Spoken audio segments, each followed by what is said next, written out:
사람들은 보통 자기 자신이 크게 부각되기를 좋아합니다. 내가 다른 사람들보다 더 뛰어나기를 원하고 또 더 많이 가진 것이 드러나기를 원합니다.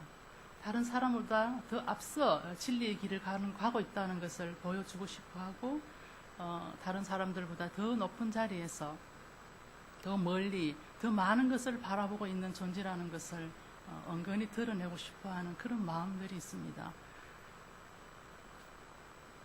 이런 마음들을 통하여서 우리 안에는 나는 성공한 사람이다. 그런 생각들이 이제 올라오게 됩니다. 나는 최선을 다해서 살았고 그리함으로 다른 사람보다 더 나은 무엇이 되어서 나는 성공한 사람이고 그 성공을 인하여서 나는 참 행복하다. 이런 마음들, 이런 느낌들을 가질 수 있다는 것입니다. 이런 마음을 가진 우리는 예수님보다 내가 더 중요한 사람이 되었다는 것입니다. 내가 여기 이 자리에서 주님의 이름을 높이고 있다 하지만 우리 마음속에서 참으로 기뻐하고 행복하게 여기는 것이 무엇인가 잘 들여다보면 내가 예수님보다 더 중요한 사람이다. 그렇게 자아인식을 가지고 있을 수 있다는 것입니다. 어떻습니까? 내가 내 삶의 주인공이 되어야 된다고 생각하고 주인공이기를 원하지 않습니까? 그리고 내가 내 인생의 주인공으로서 내 삶을 살아냈다고 그렇게 확신하고 있지 않습니까?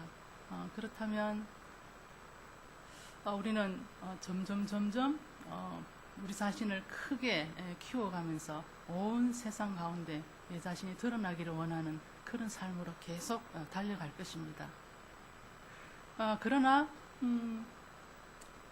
우리와 그 반대되는 이와 반대는 점점 작아지는데도 불구하고 기뻐하면서 살았던 사람이 있었다는 것입니다.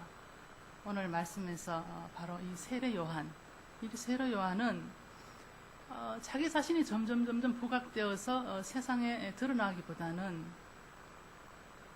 예수님이 하나님으로부터 하늘로부터 난 그리스도가 되신다는 것이 드러나시는 그것을 인하여서 크게 기뻐하며 살았던 사람이라는 것입니다.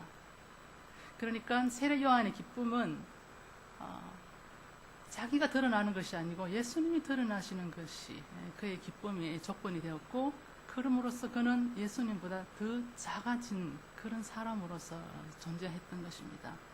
우리가 이 땅에 살아가는 동안에 우리 자신이 되고 싶어 합니다. 우리 자신보다 더 큰 존재가 되기를 원할 뿐 아니라 우리 자신이 되고 싶어 합니다. 우리 나보다 더 작은 자가 되고 싶어 하지 않는다는 것입니다. 우리 안에 이런 그 마음들이 다 있다는 것입니다. 내가 예수님보다가 작아져야 된다는 이런 마음을 우리는 가지고 싶지 않는다는 것입니다. 천국의 기쁨은 무엇인가? 세례요한과 같은 예수님이 드러나심으로써 기뻐할 수 있는 그 기쁨을 천국의 기쁨이라고 할 수 있겠습니다. 우리가 만약에 개인적인 그런 종말론을 해서 죽어서 그 주님 안에 갔다. 거기에서 우리가 누릴 수 있는 유일한 것은 하나님이 전부가 되는 그 존재로서 사는 것이지 않겠습니까? 그리고 거기서 하나님을 온전히 찬미하면서 그 외에 다른 것은 필요 없는 그런 존재로 사는 것이 될 것입니다. 이러한 갈망들이 이 땅에서 우리에게 있다는 것입니다. 참으로 기뻐하며 살고 싶은데 그 기쁨, 천국의 기쁨을 누릴 수 있는 그 길을 이제 세례 요한과 예수님께서 보여주셨습니다. 천국이 가까이 왔으니 회개하고 세례를 받으라. 그렇게 이제 선포하지 않았습니까? 회개하고 세례를 받으면 천국의 백성이 된다는 이 그 믿음과 희망을 가지고 많은 사람들이 에논으로 이제 모여들었습니다. 이 에논이라는 곳은 물이 굉장히 많은 곳이었기 때문에 세례 요한은 이 에논에서 많은 사람들을 침례했습니다. 이제 온몸을 물에 잠가서 세례를 주는 그런 의례를 했습니다. 그래서 그의 이름은 세례 요한이라 칭할 정도로 그에게 많은 사람들이 몰려왔던 것입니다. 그 시점에 예수님도 사역을 시작하셨는데 예수님의 사역은 병을 고치고 좀 다른 사역들이 이제 이렇게 집중이 됩니다. 병을 고치시고 권위 있는 말씀들, 다양한 말씀들, 하늘의 말씀들을 선포하셨고 물이 포도주가 되게 하는 이러한 기적과 능력들을 행하시는 그런 사역을 하셨습니다. 예수님은 세례 요한과 다른 그런 사역의 내용들 때문에 많은 사람들이 예수님께 이제 관심을 가지게 되었고 더 나아가 예수님께 몰려드는, 예수님께 집중하는 이제 그런 시작이 되었습니다. 세례를 받기 위해서 세례 요한에게로 가는 것이 아니라 예수님께로 막 모여들었습니다. 예수님의 제자들도 요한처럼 물 세례를 이제 베풀기 시작했습니다. 그런데 그 수가 점점 많아지기 시작했습니다. 이런 모습, 예수님의 이런 사역의 확장에 대해서 세례 요한은 주목하고 바라보았습니다. 세례 요한이 예수님의 사역이 점점 왕성하여지는 데 있어서 그의 눈은 예수님이 한 인간으로서가 아니라 메시아로서 하나님의 그 아들, 그 영원한 왕으로서 드러나시는 것을 이제 그의 마음에 보기 시작합니다. 사람이 하는 일을 하나님의 일로 보는 것이 쉽지 않습니다. 그렇지 않습니까? 아무리 신비롭고 내가 할 수 없는 어떤 일을 할 때 그 사람의 일을 사람의 일 이상으로 우리가 믿고 그것을 인정해 주기가 쉽지 않다는 것입니다. 그런데 세례 요한은 예수님의 이러한 사역이 점점 왕성되어 하여지고 이런 부분들을 통해서 메시아로 점점 그 마음 안에 부각되는 그러한 눈이 열려지게 되었던 것입니다. 세례 요한의 그 크게 기뻐할 수밖에 없는 그런 이제 계기가 되는 것입니다. 그러나 반대로 요한의 제자들의 반응을 우리가 보겠습니다.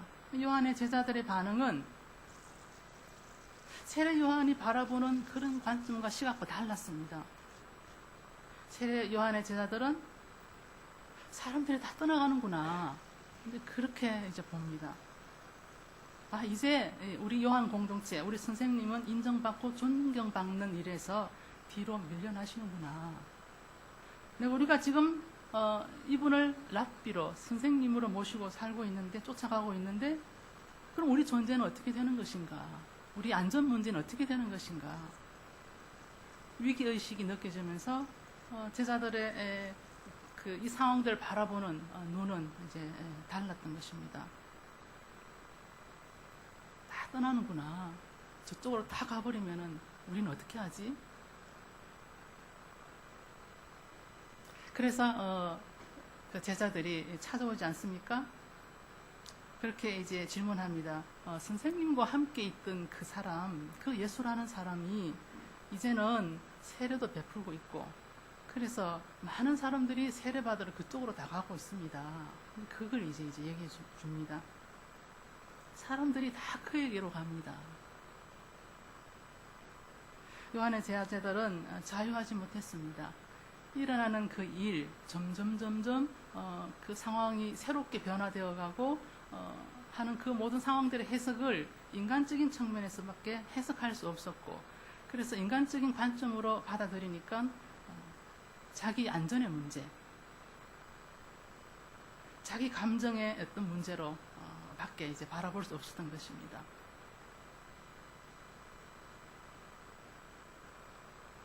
예수님의 사역이 왕성하여지고 점점 그리스도로 드러나는 이런 상황 가운데서 세례 요한은 27절, 28절에 또 다른 반응을 이제 하는 것을 볼 수 있습니다. 27절, 28절을 같이 읽어보겠습니다. 요한이 대답하여 이르되 만일 하늘에서 주신 바 아니면 사람이 아무것도 받을 수 없느니라. 내가 말한 바 나는 그리스도가 아니요 그의 앞에 보내심을 받은 자라고 한 것을 증언할 자는 너희니라. 예수께서 세례 베푸시고 예수께서 하시는 그 일들, 사람들이 몰려가고 있는 그 상황들에 대해서 하나님이 허락하지 아니하시면 일어날 수 없는 일이라는 것입니다. 사람이 이 일들을 이룰 수 없다는 것을 고백하고 있는 것입니다. 그는 그리스도이기 때문에, 나는 그분을 준비하는 자이기 때문에 충분히 그분께로 가는 것이 맞다. 그것을 인정하고 있는 것입니다. 내가 주인공이 아니라는 것을 제자들 앞에 당당하게 고백할 수 있는 서성이 얼마나 있겠습니까? 나는 진짜가 아니고 진짜를 드러내기 위한 그 무엇이다. 그렇게 말할 수 있는 사람이 얼마나 있겠습니까? 뿐만 아니라 예수님이 참으로 그리스도이시고 예수님이 진리가 되신다는 것을 너희가 증거해야 된다. 그래서 세례 요한은 자기의 제자들을 예수님의 제자로 이제 보내시는 그런 마음을 이제 표현하고 있는 것입니다. 내 사람이 있어야 되고 내 사람이 중요하고 내 사람이 많아지는 것에 우리는 흡족해하고 기뻐하지 않습니까? 우리가 아무리 신앙생활을 잘한다고 해도 결국 우리는 자기 이름을 내는 데 있어 참 많은 시간을 들이고 내 능력을 과시하는 데 매우 집중하고 있습니다. 그리고 내가 빛나게 되기 위해서 얼마나 열심히 살고 있습니까? 신앙생활을 한다고 하면서 여전히 우리는 그분보다 내가 중요한 사람으로 계속 행동하고 그렇게 이제 바라보고 있다는 것입니다. 뜻을 정하고 이제 계획을 세우고 행동이 옮길 때 어떻습니까? 내가 뜻을 세우고 어떤 일을 행할 때 잘 안 될 때가 있지 않습니까? 무지무지 힘이 들고 또 애썼음에도 불구하고 결과가 그렇게 흡족하지 않을 때가 있습니다. 세례 요한처럼 정말 그 많은 시간들을 광야에서 그들과 함께 낙타 트롯과 석청을 먹고 살았음에도 불구하고 끝에는 점점 자기 사역이 줄어지고 있는 그런 상황들을 경험하듯이 우리 안에도 그런 삶의 자리가 있을 것입니다. 그럼에도 불구하고 내 안에 정말 웃음꽃이 있는가? 내가 최선을 다했고 그럼에도 불구하고 결과가 흡족하지 않을 때 내 안에 정말 웃음이 일어나는가? 그리고 주변에는 점점 내가 아닌 우리 주변이 풍성해지고 있는가? 그렇다면은 예수님보다 나는 작아졌다. 그런 표지가 되는 것입니다. 예수님보다 작아졌기 때문에 나보다가 주변이 더 풍성해지고 내가 열심히 노력하였음에도 불구하고 충분한 결과가 없었을 때 그것을 인정할 수 있는 것은 예수님을 인정한다는 것입니다. 그분을 인정한다는 것은 내가 그분보다 작아졌다는 뜻입니다. 그럴 때 우리는 세례요한과 같은 그런 큰 기쁨을 누릴 수 있는 것입니다. 내가 드러나는 데 있어서는 한계가 있습니다. 우리 자신을 드러낼 수 없습니다. 기뻐할 수 없습니다. 만족할 수 없기 때문에. 그러나 모든 상황 가운데 나보다 다른 상황에서 더 우리가 시기 질투하지 않고 그 상황을 있는 그대로 받아들이면서 그것을 하나님의 일이라고 충분히 인정해주고 있다면은 그 마음 안에는 큰 기쁨을 누릴 수 있게 되는 것입니다. 예수님보다 내가 작아진 사람, 이런 사람은 큰 기쁨을 누릴 뿐 아니라 자신을 매우 작게 여기게 됩니다. 나는 작은 사람이다. 자기를 비하한다기보다는 나는 나 자신을 작게 보는 것입니다. 크게 과장되게 보지 않고 작게 보는 것입니다. 이런 사람들은 하나님께서 하시는 일을 볼 수 있습니다. 내가 실패하는 것 같지만은 그것이 그 안에서 하나님의 뜻을 발견해낼 수 있습니다. 왜냐하면은 나를 작게 여기는 사람은 하나님의 그 일하심에 대해서 인정하게 되기 때문에 큰 일이든 작은 일이든 어떤 일이든 간에 그 안에서 하나님의 뜻을 발견해낼 수 있다는 것입니다. 자신을 작게 보는 사람, 빌립보서 2장 1절에서 5절에 보시면은 자신을 작게 여기는 사람은 예수님의 마음을 가진 사람이라고 이제 말할 수 있습니다. 2장 1절에서 5절까지 같이 읽어보겠습니다. 빌립보서 2장입니다. 시작.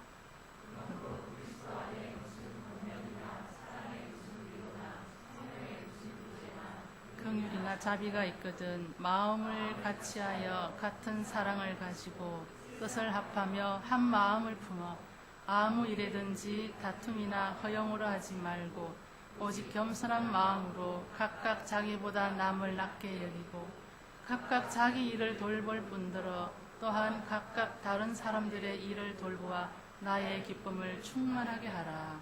너희 안에 이 마음을 품어라. 곧 그리스도 예수의 마음이니. 1절에서 4절까지 이렇게 살라는 것입니다. 성령의 감동이 있으면은 우리는 위로하고 싶고 권면해주고 싶고 긍휼히 여기는 마음이 일어나고 자비를 베풀게 됩니다. 그리고 아름다운 교제를 하게 됩니다. 그러나 성령께서 감동하셔서 우리에게 이런 마음들이 일어났다 할지라도 각자가 다 각자로서 살면은 그것은 예수님의 마음이 될 수 없다는 것입니다. 예수님의 마음으로 이 모든 것이 이루어지기 위해서는 한 마음 한 뜻으로 나아가야 되는 것입니다. 그러기 위해서는 이 모든 것이 성령에서 주신 그런 감동으로 우리 안에 일어나는 그 많은 것들을 한 마음 한 뜻으로 가지려면은 그 정신, 그 에너지가 하나에서 나와야 되는 것입니다. 같은 사랑에서 나와야 된다는 것입니다. 같은 사랑에서 나와야 같은 방향으로 긍휼을 여기고 같은 방향으로 자비를 베풀 수 있고 같은 사랑 안에서 일어나는 권면이 예수님의 마음으로 다 하나가 될 수 있다는 것입니다. 그러기 위해서는 우리는 같은 사랑을 가지기 위해서 주님께 나아가야 되는 것입니다. 같은 사랑. 이 같은 사랑으로서 봉사할 때 교회 공동체나 온 세상은 그리스도의 그 기쁨으로 충만하게 될 수 있습니다. 이런 예수님의 마음으로 나아갈 때 드러나는 것은 남을 나보다 낮게 여긴다는 것입니다. 남을 나보다 낮게 여기는 것. 남을 나보다 크게 여기는 것. 예수님을 나보다 더 귀하게 여기는 것. 이것이 예수님의 마음을 가진 사람이고 자신을 작게 여기는 사람의 모습이라고 할 수 있습니다. 그러시면서 빌립보서에는 사도 바울이 하시는 말씀은 예수님의 이 땅에 내려오심, 성육신에 대해서 말씀하시고 계십니다. 자기를 다 비워야 된다. 비워야 된다.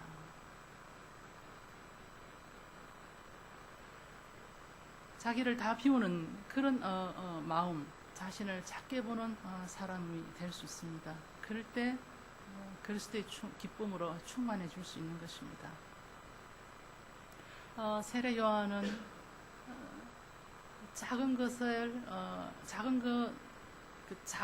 작아지는 그런 기쁨을 경험했습니다. 커지는 데서 기쁨이 아니라 작아지는 데서 점점 작아지는 데서 오는 그 기쁨을 이제 경험했습니다. 그런데 그것은 그리스도가 드러나시는 것에 대한 기쁨이었습니다. 우리가 점점 작아지는 가운데 그리스도께서 우리 안에 또 세상 가운데 드러나시게 되고 그 기쁨은 세상의 그 무엇보다도 바꿀 수 없는 큰 기쁨이 되는 것입니다. 우리가 또 기뻐할 수 있는 것은 그리스도를 드러내는 그런 존재, 그런 관점을 가지는 사람이 그리스도의 그 기쁨을 누릴 수 있을 뿐 아니라 내가 서 있어야 할 자리에 자기 자리에 있을 때 충만한 기쁨을 맛볼 수 있다는 것입니다.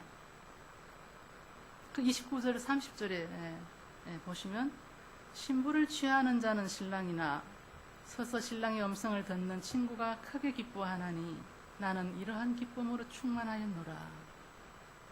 그는 흥하여야 하겠고 나는 쇠하여야 하리라. 공동번역에 그는 커지셔야 하겠고 나는 작아져야 합니다. 그렇게 이제 기록하고 있습니다. 그는 커지셔야 되고 나는 작아져야 합니다. 그분은 신랑이시고 나는 신랑의 덜러리가 되는 것입니다. 이런 고백입니다. 예수님 시대 당시 그 유대 관습에는 신랑의 덜러리를 그 신랑의 친구라고 그렇게 이제 불러줬습니다. 덜러리 자리에 있는 사람은 신랑의 친구라고 이렇게 이제 높여주는 것입니다. 잔치에 그 신랑 신부보다가 더 높은 귀한 사람, 더 주인공 있겠습니까? 이 세례 요한은 예수님을 가장 중요한 중심에 계시는 분, 가장 중요한 분, 신랑으로 말씀하셨고, 그리고 나는 그 옆에 있는 그분의 친구, 그분의 덜러리, 그분의 친구다. 그렇게 말했습니다. 신랑의 덜러리가 하는 일은 신부가 이제 준비되도록 잘 도와주고, 그리고 신부가 잘 준비되면은 신랑에게로 인도해주는 그런 역할을 합니다. 신랑에게 신부를 인도하는 것은 그냥 가벼운 일이 아니었습니다. 신랑의 덜러리에 있어서, 신랑의 친구에게 있어서 신랑에게 그의 신부를 인도해주는 것은 의무이면서 아주 특권인 것입니다. 특권. 왜 결혼식에 그 신부 부케 받는 그 주인공이 있지 않습니까? 누가 이번 결혼식에 부케를 받지? 아주 관심사가 되지 않습니까? 그와 마찬가지로 신부를 신랑에게 인도하는 그것은 특권으로 그렇게 생각했던 것입니다. 왜냐하면 그날 주인공 되는 그 신랑 가장 가까이 그 옆에 서서 신랑이 기뻐하는 그 기쁨을 그대로 몸으로 느낄 수 있는 그 자리를 이제 얻게 되기 때문에 그렇습니다. 예수님을 믿는다 하는 우리는 예수님의 친구가 되는 그런 소망을 가져야 됩니다. 예수님의 친구, 신랑의 친구. 그래서 그분 옆이 우리의 자리가 되는 것입니다. 내가 서 있어야 할 자리. 그분 옆에 친구로서 자리를 잘 잡고 있으면 우리는 정말 그 신부를 인하여서 파한대소하시는 그 신랑이 큰 기쁨을 누릴 수 있게 되는 것입니다.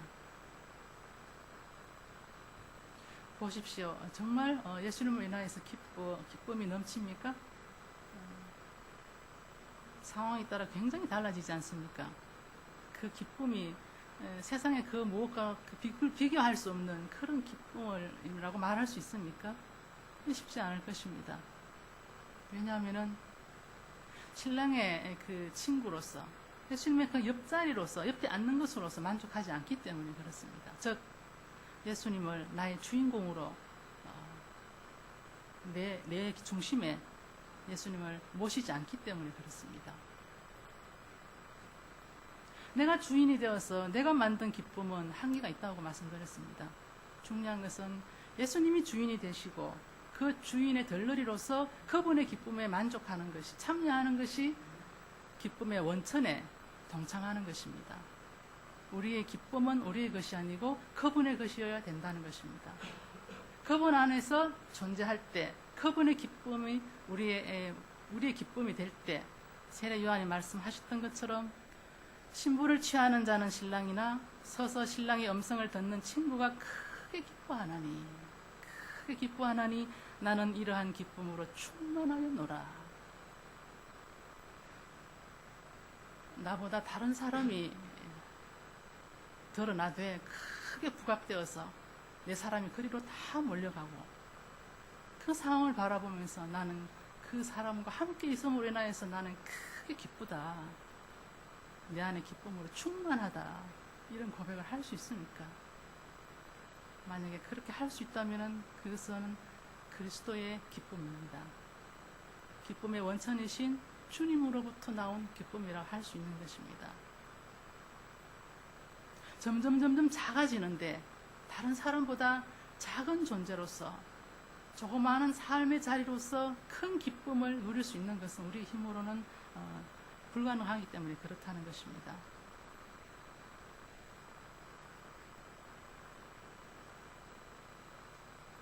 예수님 때문에 점점 세례 요한은 작아져야 했습니다. 결국 그는 죽게 됩니다. 어쩌면은 예수님 때문에 이제 일찍 죽게 되는 그런 일생이 되는 것입니다. 영혼들을 준비시키고 그리스도께로 그 영혼들을 이끄는 것이 그 삶의 전부였던 것입니다. 그렇게 살다가 간 요한에 대해서 예수님의 마음은 참 아팠던 것 같습니다. 같이 동역자로서 계속 가면 좋을 텐데 예수님으로 인하여서 그의 인생 거기서 끝난 것입니다. 왜냐하면 사명이 끝났기 때문에. 그것에 대해서 예수님의 마음은 편하지 않았습니다. 그래서 나중에 세례 요한의 죽음의 소식을 듣고 광야로 홀로 가고 싶어 했지만은 사람들 때문에 홀로 있지 못했던 그런 장면이 있지 않습니까? 일생 영혼의 잔치를 벌이시는 하나님을 위해서 신부를 준비하는 그 일생을 살았던 세례 요한에 대해서 주님은 말씀하시기를 여자가 낳은 자 중에 요한보다 큰 이가 없도다. 이 땅에 태어난 모든 사람들, 땅에 속한 사람들 가운데 세례 요한보다 큰 자가 없다. 그렇게 아주 높여주셨습니다. 점점 작아짐에 대한 그 진리를 깨달았던 이 세례 요한, 마침내는 예수님께서 가장 큰 자다. 그렇게 인정해 주셨던 것입니다.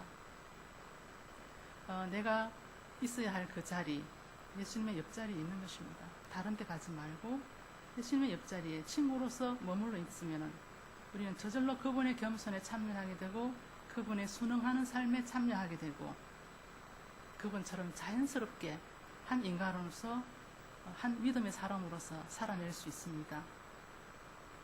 주님 곁에 있으면 나는 그리스도의 옷을 입기 때문에 매우 편안하게 됩니다.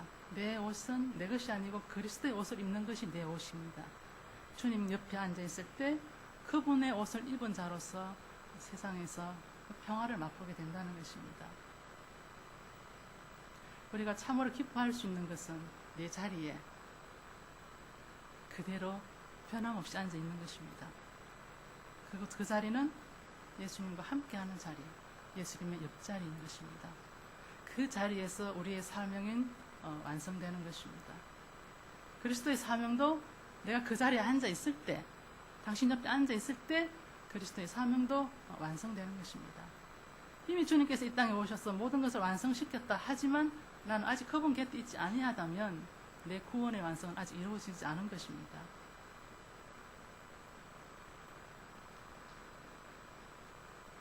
그리스도를 높이고 그분이 드러나시는데 눈이 열리고 또 하나님의 뜻이 이루어지기 위해서 우리가 물러날 수 있는 그런 존재가 된다면 주변에 많은 변화들이 우리를 괴롭게 하고 위협하는 것이 아니라 엄청난 잔치로 변화되는 그런 사건으로 이제 커지게 될 것입니다.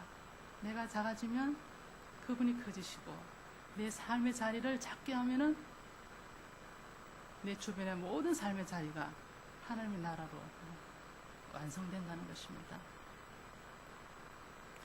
우리의 기쁨은 세례 요한의 기쁨과 같은 크기에서 이루어져야 되겠습니다. 우리의 기쁨은 그 기쁨의 원천이신 예수님 안에서 완성되어져야 됩니다. 이것을 기억하시면서 무엇을 기뻐하고 있는지, 어떤 기쁨을 위하여서 애쓰고 오늘도 열심히 달리고 계시는지 잘 자신을 들여다보면서 온전한 기쁨에 동참하는 우리 모두가 되시기를 바랍니다. 기도하시겠습니다.